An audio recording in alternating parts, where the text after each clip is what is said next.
Bonsoir à tous. Je fais cette vidéo pour parler d'un sujet qui me tient énormément à cœur, la confiance en soi. Pour moi, c'est vraiment, encore une fois, un sujet prépondérant dans la vie de chacun. C'est vraiment quelque chose auquel on a tous réfléchi au moins une fois, ou même plusieurs fois, ou même énormément. Et on a tous une idée de la manière dont ça peut être représenté. Je veux dire, peut-être être à l'aise pour parler devant des gens, peut-être serrer fort la main quand on rencontre quelqu'un ou regarder dans les yeux. Mais pour moi, c'est pas en adoptant ce genre de comportement qu'on devient confiant. Pour moi, tous ces comportements-là, c'est vraiment les fruits de plusieurs choses. Pour moi, d'une part, déjà la confiance en soi, pour moi, c'est vraiment cette capacité euh, à se fier à soi-même, à, à croire en ses propres capacités, tout simplement. Et donc, d'une part, pour moi, ça peut venir, la confiance, d'un sujet précis. Je veux dire, une compétence que vous aurez développée comme pas possible. Ça peut être l'argent. Vraiment, si vous avez beaucoup d'argent, vous serez peut-être confiant dans d'autres domaines. Ou la muscu.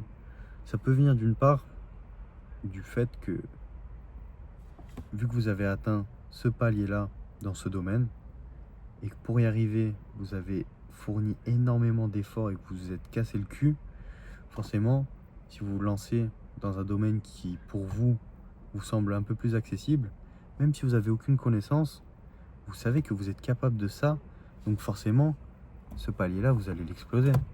Et c'est ce qui fait que des fois, des gens qui n'ont pas forcément les connaissances ou dans un domaine précis, dû au fait qu'ils soient confiants de façon générale dans la vie, ils vont parler peut-être un peu plus avec un peu plus d'assurance ou prendre un peu plus le lead. Et c'est ce qui fait que vous avez tendance à plus vous fier à ces gens-là, alors qu'en soi, ça peut ne pas tout faire. Et en vrai, c'est giga cool d'être confiant.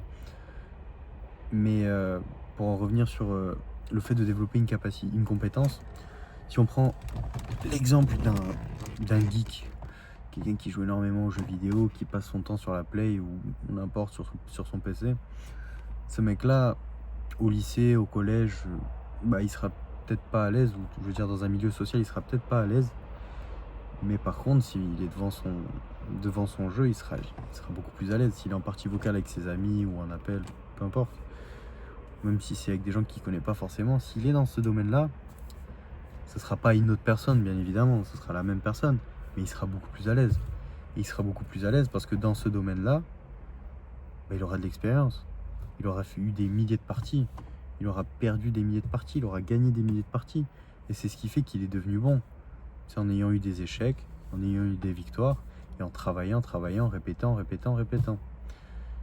Si on prend l'exemple encore une fois de quelqu'un qui drague les femmes dans la rue, je veux dire quelqu'un qui est vraiment bon dans le domaine. Au début, quand il a commencé, bah, il s'est peut-être fait rembarrer comme pas possible.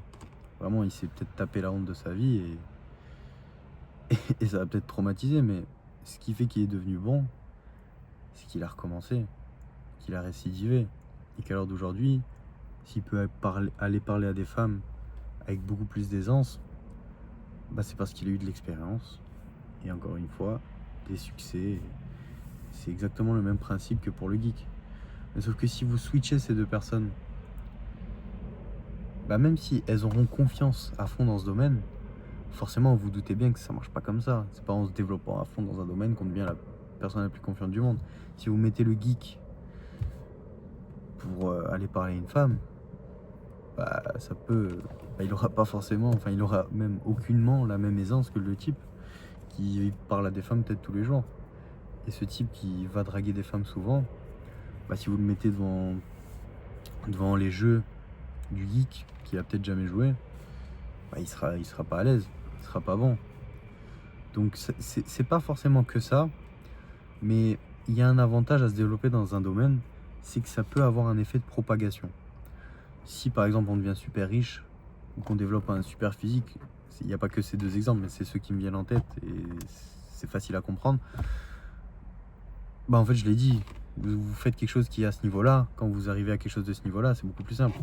Et c'est ce qui fait que vous avez des comportements de personnes confiantes quand vous attaquez dans un autre domaine. Mais ce serait simple si ça s'arrêtait là.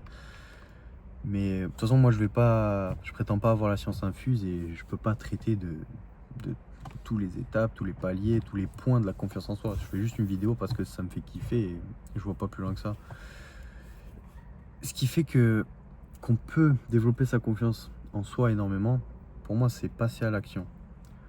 Vraiment, passer à l'action, c'est ce qu'il y a de mieux à faire, mais dans des domaines logiques, mais qui vous intéressent. Des domaines qui vous donnent envie, des choses qui vous font peut-être même rêver. Parce que si vous faites rien pour atteindre ces choses dont vous avez envie, en fait, vous êtes d'une certaine façon inerte. Et vous vous contenterez pas, vous ne serez pas heureux. Parce que vous savez que ça peut pas vous tomber du ciel. Enfin, il y a très peu de chances. C'est ce qui fait que vous pouvez ne pas avoir confiance en vous.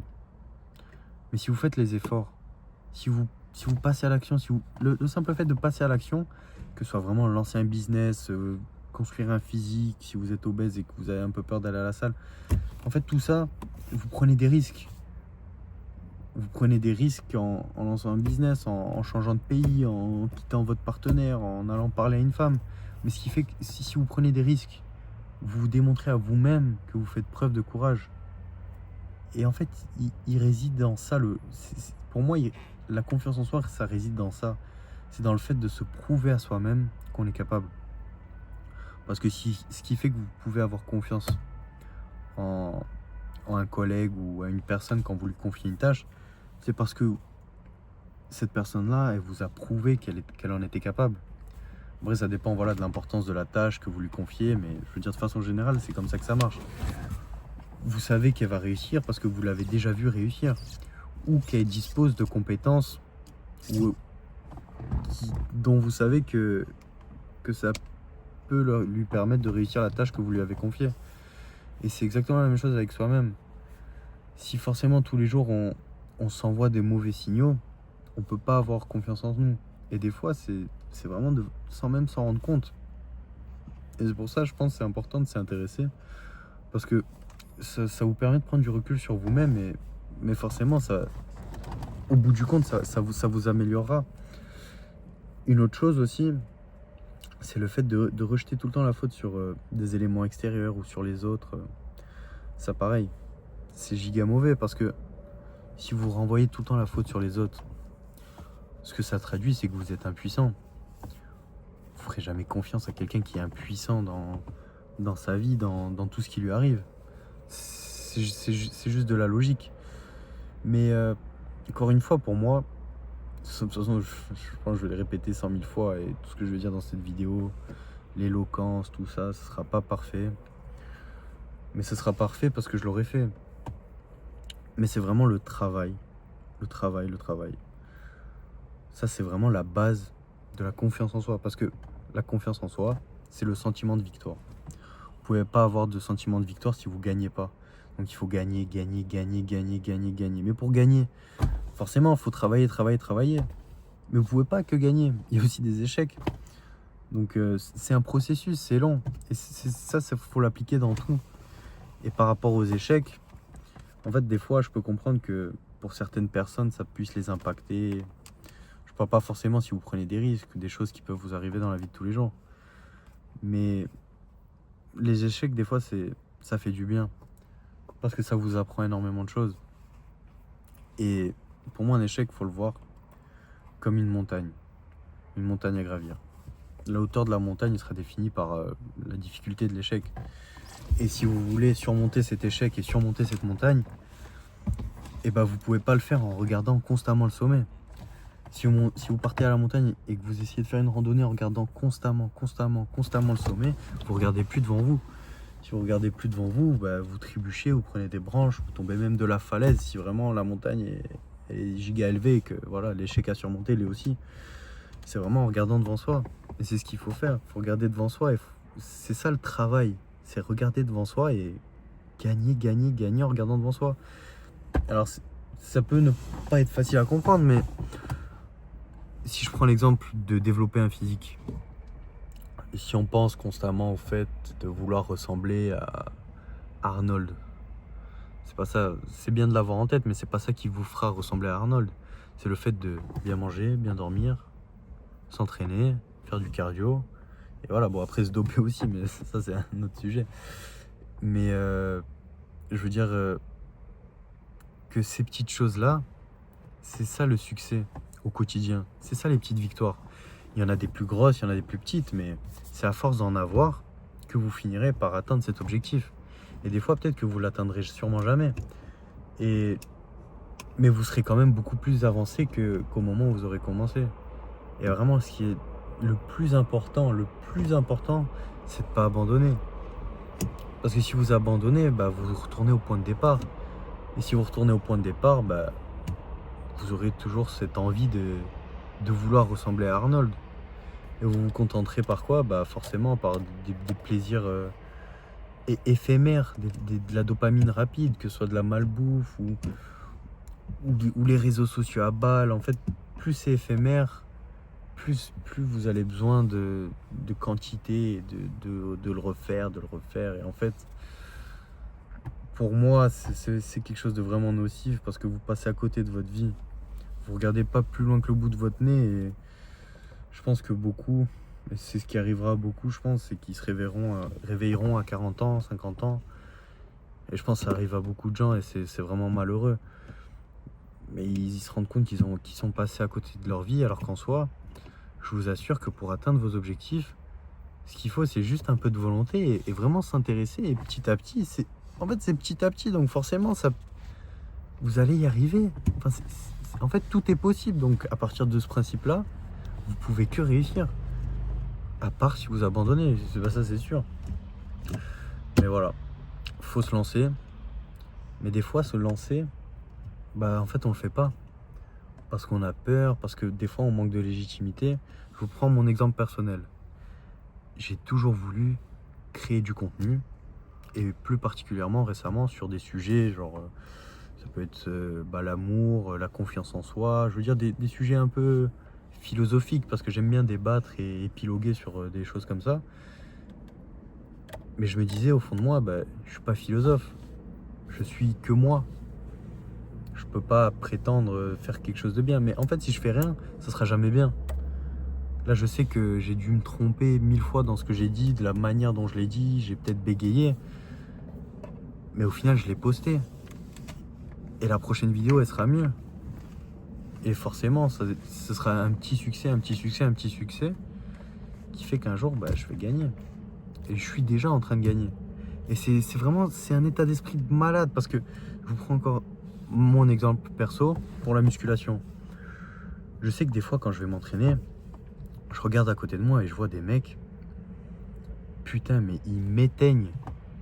Ces mecs-là, ils ont le double de mon volume. Ils sont 3 fois plus secs que moi. Je les regarde. Et en les regardant, c'est pas en les regardant que je leur ressemblerai. Et au fond, je voudrais avoir quelque chose, enfin leur volume, etc. Mais par rapport à moi-même, mais je leur envie pas. Tu vois, je suis content qu'ils l'aient. Mais ce que je me dis, c'est que, en fait, ce mec-là, vu qu'il est meilleur que moi, c'est un fait. Mais pourquoi il est meilleur que moi? Parce qu'il a fait beaucoup plus d'efforts que moi. Mais du coup, ça veut dire que hier, avant-hier, il y a 1 mois, il y a 2 mois, il y a 1 an, ce mec-là, il a fait plus d'efforts que moi. Mais à l'heure d'aujourd'hui, moi, pour ma part, j'estime me casser le cul dans tous les domaines. Et énormément dans la musculation, dans la culture physique. Et quand je regarde ce mec, je le vois s'entraîner. Et je me vois moi-même m'entraîner. Et je sais que je m'entraîne mieux. Je sais que quand je le vois, je me dis putain, je dois m'entraîner mieux. Je m'entraîne mieux. Et en fait, juste en me disant ça, c'est pas même juste en le disant, en faisant ça, je suis meilleur que lui. Ce mec-là, je l'éteins. Alors qu'il est meilleur que moi. Mais je sais que demain, après-demain, dans 1 mois, dans 3 mois, dans 1 an, dans 2 ans, ce mec-là, il a aucune chance. Et c'est en pensant comme ça que forcément, vous allez développer votre confiance en soi. Là, c'est pour un domaine particulier. Et après, voilà, il faut savoir s'aimer soi-même et aussi. J'en parlerai peut-être dans une autre vidéo si j'en ferai. Mais c'est giga intéressant. Mais voilà, donc des fois, faut pas chercher à avoir la légitimité, il faut vraiment faire. Je veux dire, si quelqu'un se trouve moche physiquement, il peut pas attendre de devenir musclé pour aller se muscler encore plus. Enfin, c'est débile. Tu vois, faut qu'il aille à la salle et qu'il comprenne rien et qu'il fasse n'importe quoi. Moi, pour ma part, je me suis inscrit à la salle, je faisais n'importe quoi. J'ai fait n'importe quoi, peut-être 1 an, peut-être même 2 ans.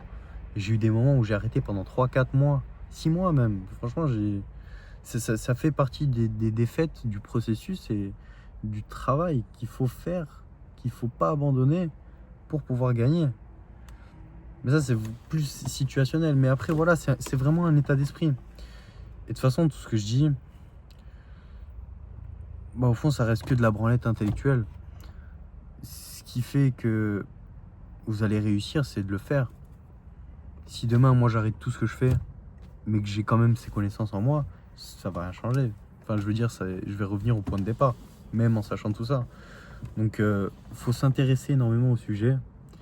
Des fois, surtout prendre des avis à droite, à gauche, vraiment, mais vraiment passer à l'action, passer à l'action. Donc voilà. Moi, au fond, si je fais cette vidéo, ces vidéos peut-être les prochaines à suivre, c'est vraiment pour essayer d'impacter les gens. Je cherche pas à changer le monde, hein, mais juste peut-être une personne, vraiment juste une. Si ça vous parle, si ça vous fait écho, venez m'envoyer un message parce que moi je kifferais aider, accompagner quelqu'un. Je prétends pas être un coach, un druide spirituel, rien du tout. C'est juste vraiment de l'accompagnement. Si vous voulez changer votre physique, votre état d'esprit, je serais ravi d'échanger avec vous et discuter et peut-être de vous suivre si vous avez des objectifs que je peux être en capacité de vous aider à atteindre. Donc voilà, je vous souhaite le meilleur. Bonne soirée.